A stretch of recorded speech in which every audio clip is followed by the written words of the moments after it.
naa day customer nga nangutana nga gusto siya i-2 gives daw niya. So akong giingnan nga payment first, so pwede na siya kung bayaran nimo daan bahalag 2 gives nimo,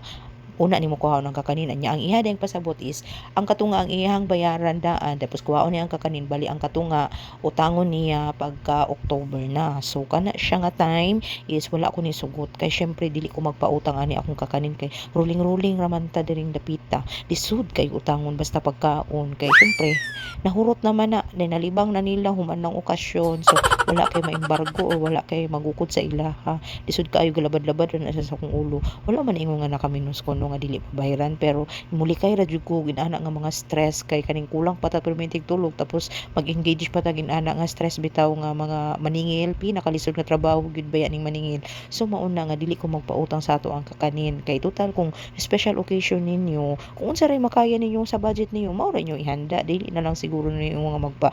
mag-exceed mo sa mga makaya ninyo nga igasto, diba? So kung unsa ray na kung walay kwarta panghanda, dili na maghanda kay magampo na lang. So on the other hand, apo daytay customer no nga nag-request siya nga gusto siya ipa-nice daw niya ang sudlanan nga box para sa iyang order nga tulo ka large box nga worth of 2,100 kay ang officer pa daw nila ang mukaon ani murag simple murag ipasalumong siguro ni nila no para sa Buanga City. So mo to siya akong giingnan nga no need to add additional charge kay gusto man siya mag-add og additional charge para daw nindot ang box. So ako siyang giingnan nga di ayon na additionally ma'am kay kana siyang price nga imong gibayaran sa amo, apil na siya sa box nga syempre ato pong gipaning kamutan no nga bisan pag na additional or wala, presentable gyapon nato ang pag-packing ani sa ato ang kakanin kay syempre ano man na siya, dugang man na siya point para sa kanang mga customer nato nga medyo bitaw artihon sila sa pagkaon, the way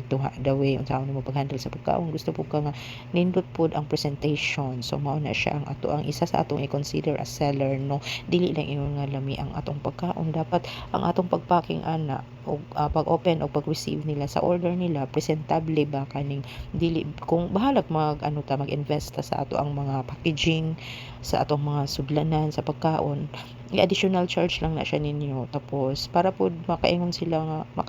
ma-recommend ka nila sa lain ba, diba? So maura na karong hapon na, salamat, follow, like and share only from Chang's Kitchen.